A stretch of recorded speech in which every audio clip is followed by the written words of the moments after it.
Inside the stories that affect you. This is Inside KELOLAND.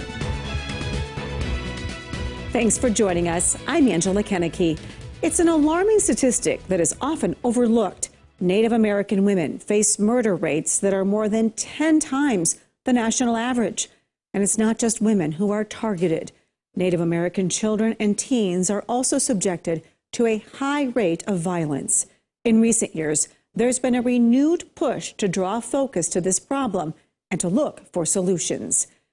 In today's Inside KELOLAND, we'll share one family's heartache of losing a child and the case remaining unsolved.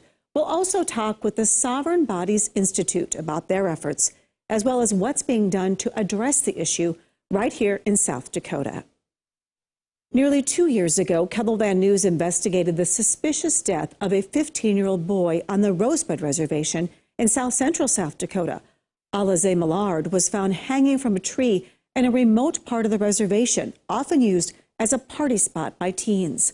Law enforcement said the circumstances surrounding his death just didn't add up, yet nothing has happened in the case.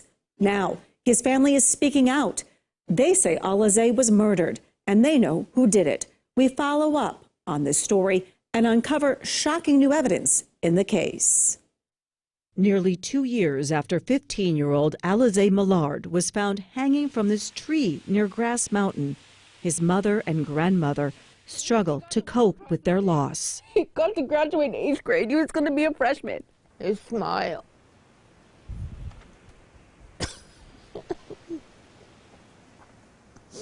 He was always smiling. He never had a bad day. He was good to people. He was a special kid. Part of their pain involves too many unanswered questions. I just want justice for my son. Why isn't anything being done about it? In the summer of 2019, Rosebud Sioux tribal law enforcement officers took us to the spot where Alize was found by hikers and pointed out. That's another indicator that people come back here and hang out. And it's also an indicator that he may not have been alone. Also an indicator, yes. It's a big time indicator. It's a clue, basically. Alize's family does not believe that he hanged himself. His grandfather, Peter GIBBS, was asked to identify his body. I've never described this before. This is the first time I talked about it. They just unzipped the bag to here. They wouldn't let me see anymore. I noticed something was around his neck, which he don't generally wear. There was a little cord, and I knew it wasn't his. The family has not been able to get Alize's autopsy report because his death is still an open case with the FBI. But according to his death certificate, Alize's cause of death was asphyxiation, hanging, and 3rd and 4th degree burns. How the injury occurred? Hanging and then set on fire. If it was suicide, could someone hang themselves and then set themselves on fire? The serious question? Yeah. Yeah. How? Nobody's going to be able to hang themselves to death and start themselves on fire. Could have he been smoking a cigarette and a cigarette caught him on fire? That's a probability. That's a possibility. But we don't know. You think you know who killed Alize? Yeah. Alize's family believes that he was actually killed at a party in Parmalee. We know of at least 7 people that were there, that were right there when it happened. The family believes that Alize was then dumped down the road from his grandparents' house in the spot known as either Ghost Hawk Canyon or Boy Scout Cabin Falls. But it also goes by yet another name. The teenage kids in the middle, they know it as the dumping ground. That's what they call it. GIBBS points to texts and posts on social media regarding Alize's death. One reads, F. Alize Millard, burn up, expletive. Another says how they effed up and didn't cut his body parts off so they couldn't identify him. It was coming out on the internet from the people that actually did it. They were boasting about it. They were boasting about what they did. GIBBS says he's turned over the messages to investigators. Something is not right here.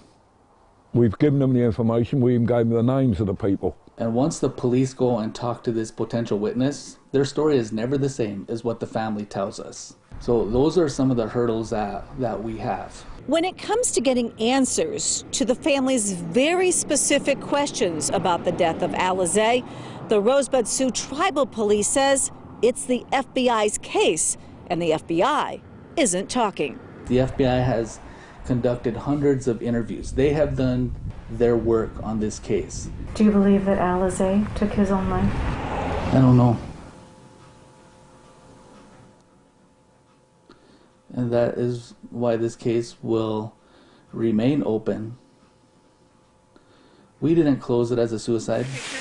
Back in the summer of 2019, we asked law enforcement this. Will you get to the bottom of it? Oh yeah, we always do get to the bottom of it. But they're not saying that today. A lot of times, a lot of cases are unsolved. That's just the nature of the business. Is we don't get a final answer sometimes. That's not something Alizé's family is willing to accept. The information is there. So what's holding up this investigation? And that's the bit that really is frustrating with a capital F. They're running free out there thinking they got away with it, you know. The FBI will only tell us that Alizé Millard's case is still open. While the family believes they know who is responsible, KELOLAND News is not naming them because no one has been charged with a crime. If you have any information on the teenager's death, you're asked to call law enforcement. Deaths such as Millard's are sadly not uncommon.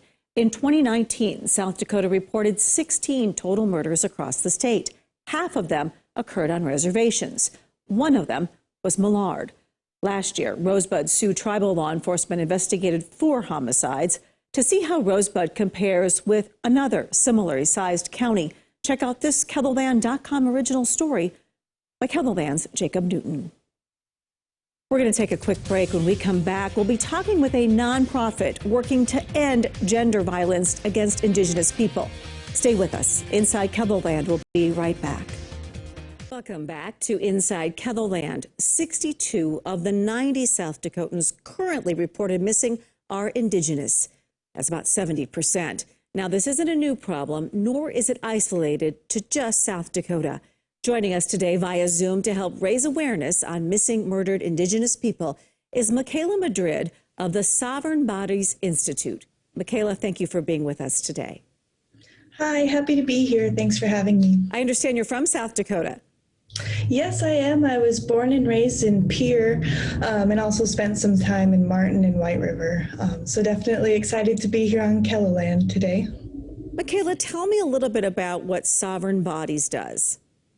Yes, so I work for the Sovereign Bodies Institute. We are an Indigenous nonprofit that's working to end gender violence against Indigenous people. So we kind of have 2 wings of our work that complement each other. So half of our work involves doing research and establishing kind of reports. We have a database that we maintain. And then the other half of our work is direct services to survivors of violence and families who have a loved one who's missing or murdered. So we think that it's really important that as we are doing this research, we are a lot of times having a lot of really difficult and hard conversations with people. So as part of the kind of cultural ideas of reciprocity, we think it's really important to take care of those families and survivors that have provided us with their expertise on this issue. Ultimately, we believe that our research is a lot stronger when our people are strong. So we are really flexible in the ways that we can support families and survivors. Can we talk for a moment about the problem itself? We talked about the high number of missing people just in South Dakota being Native American. They're also more likely to be the victim of violent crime, and they make up at least half of the murders in the state. So why is it that Native American people experience this more often than others? Yeah, so there's kind of a lot of different roots, and part of our work at Sovereign Bodies Institute is really identifying those roots and kind of coming up with ways to address the issue in meaningful ways. So when a crime happens in Indian country, there's a lot of complicated laws that determine who has jurisdiction over a particular case. So tribes are what we know as sovereign nations, so they they have government-to-government relations with the tribe, with the federal government. And so there's a lot of confusion on where exactly to report when a crime happens, because when it comes to crime in Indian country, it not only matters where the crime happened, as is the case with most issues of jurisdiction, but it also depends on the race of both the victim and the perpetrator, and then, of course, where the violence happened. So who you report an individual crime to is not only kind of a tribe by tribe or region by region issue, it's more of a case by case. And so what we did at Sovereign Bodies Institute was we created somewhat of a table to show folks where they can answer these different questions and determine whether they need to contact the FBI, the state police, or different local agencies. Really how to navigate this kind of thing when it happens, right? Because one of the biggest things that we've heard over and over again throughout the years, and I've reported on this issue for many years, is that this lack of data, that it's just so hard now. I think South Dakota is trying to do a better job of having centralized database within the Attorney General's office of keeping track of these cases. But that's one of the things I know that your organization does is collect data. How hard is it to find the data? It's really difficult because there's been years and years of inaction on this issue, that a lot of our Native communities don't trust law enforcement, that they are going to take their cases seriously. And that's rooted in really valid reasons. So when we talk with Indigenous people who have experienced violence and chose not to report, a lot of people said that the process of reporting is so traumatic and they didn't believe that the police were going to believe them anyway. And so there's a lot of, like I mentioned, contributing issues to this. And one of the major contributing issues is, frankly, a lot of racism within our institutions that victim blame Indigenous people. So when somebody goes missing, that first 48 hours is really critical to being able to bring someone home safely. And so until a person is officially identified as missing by law enforcement, they can't expend the resources needed to find that person. And so Indigenous people spend that first 48 hours getting bounced around from jurisdiction to jurisdiction just to figure out who to report to. And then once they finally find the right jurisdiction to report to, then they have to convince law enforcement that it is happening and that the person's actually missing. Because a lot of times what you'll hear is, oh, that person is probably just out drinking somewhere, they're out partying, kind of they're gone because they want to be gone. And so that's an additional barrier that non-Native people don't have to face when they have a missing loved one. Michaela, South Dakota just recently formed the Office of Liaison for Missing and Murdered Indigenous Persons. Do you think that kind of move will help with, to reduce cases in the state, to solve some of the cases we already have? Potentially. I'm always hopeful when there are more resources dedicated to this issue. However, I do know that that particular office that was set up was not funded. So this is really a pattern that we see where governments try to step in to address issues to help Indigenous people, but we're not given the full resources that we need to actually make a difference. And so if you think about this issue, it really is one that was created by literal policies from the federal government. There was an entire area of federal Indian law where the mantra was kill the Indian, save the man. And so a lot of those policies are doing exactly what they were designed to do. And so, of course, the government needs to step in and to address this issue that they had a big hand in creating. But because they had a hand in creating, it's not they don't necessarily know the answers. So because there's been hundreds of years of inaction on this issue, our Indigenous communities have created our own organizations, whether they're officially nonprofits like SBI or just grassroots individuals who want to make a difference. And so the only way that these processes and offices are going to work is if they engage the communities and advocates that have already been doing this work. And of course, there's a lot of talk about the the need for tribal consultation, that tribes need to be the ones who are designing these processes and coming up with solutions. But I would also argue that there needs to be a similar engagement and consultation with survivors. A lot of times these task forces that are created are staffed by attorneys and law enforcement and a lot of folks with that Western idea of education and degrees. However, they just don't have that same level of expertise as somebody who is kicked around by the system and found the gaps for themselves. Really interesting point. And so what about the tribes themselves? You know, we talk about, the government, the establishment trying to figure out ways to tackle this problem. But what about within tribal communities and tribal government? What can they do? Yes, absolutely. So at Sovereign Bodies Institute, we are really pushing sovereignty in every sense of the word. And so tribes absolutely have the right to come up with solutions that work for their specific community. We know that the history of colonization looks different in every community. As a result, there are different kind of ways that has expressed itself. And so the solutions look different community by community, and not just because of historical reasons, but also because treaties are different with each tribe. And so the specific rights and responsibilities that every tribe has really does vary. And so that's why we really think it's important for tribes to look within their own communities and to find ways to support the survivors within their own communities. So the Savannah's Act recently passed Congress a few months ago. And at SBI, we strongly advocated to allow tribes to design their own protocols for what to happen when somebody goes missing from their community. And so that was included with the passage of Savannah's Act. So tribes do have the ability to make those protocols. But if they don't know that exists and they don't make their own protocols within a certain amount of time, then they're going to be forced to follow kind of what the Attorney General has set for them. And so it's really important that our tribes are given the resources that they need to be able to assert their sovereignty. Well, Michaela, I want to thank you very much for joining us today for this very timely, interesting, and informative conversation. Thank you.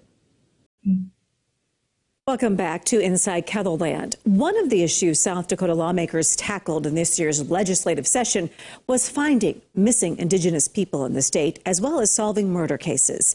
KELOLAND's Lauren Solik has the result. House Bill 1199 is an act to establish the Office of Liaison for Missing and Murdered Indigenous Persons.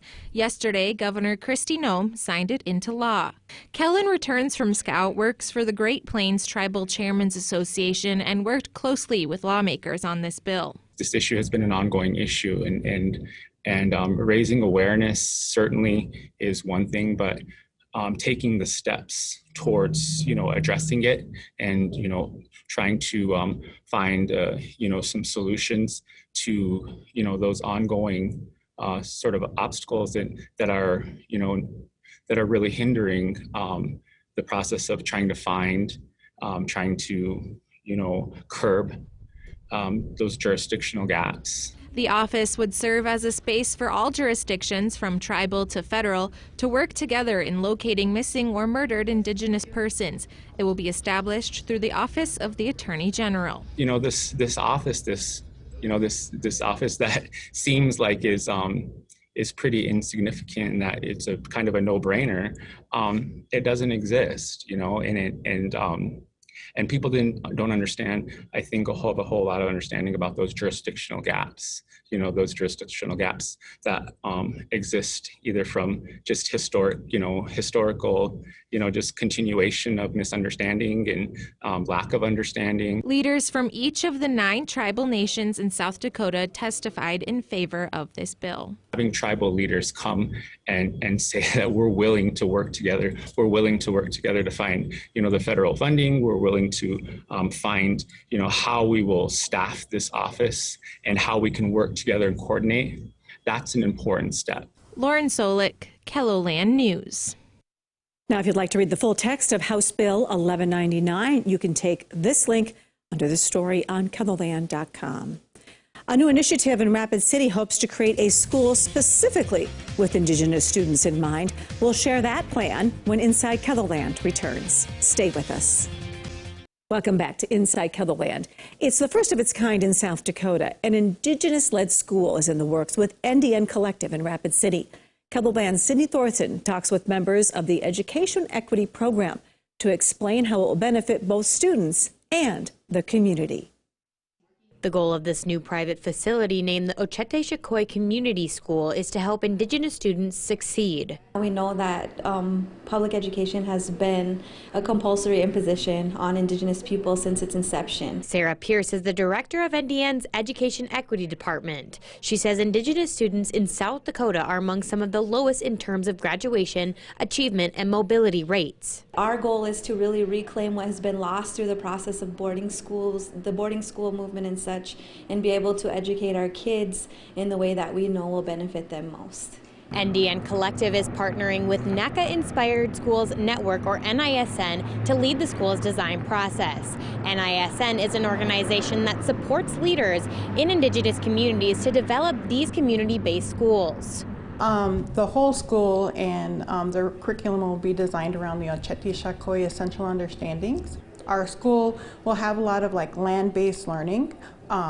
Lakota people, Indigenous people, we have a very strong connection to the land. Mary Bowman, the NISN fellow, says with culturally relevant lessons, Indigenous students tend to be more engaged, which leads to higher academic outcomes. We know that when students know who they are and where they come from, they have a strong sense of who they are. So it'll strengthen their cultural identity, which, overall will help them academically. And when our Indigenous students do well, all students will do better in South Dakota. In Rapid City, Sydney Thorson, KELOLAND News. The new school is expected to open in the fall of 2022. NDN Collective has not found a specific location yet. If you're interested in helping to fund the process or donating to the school, you can contact NDN Collective at links that we have provided for you on KELOLAND.com. South Dakota Urban Indian Health has a new leader with big plans.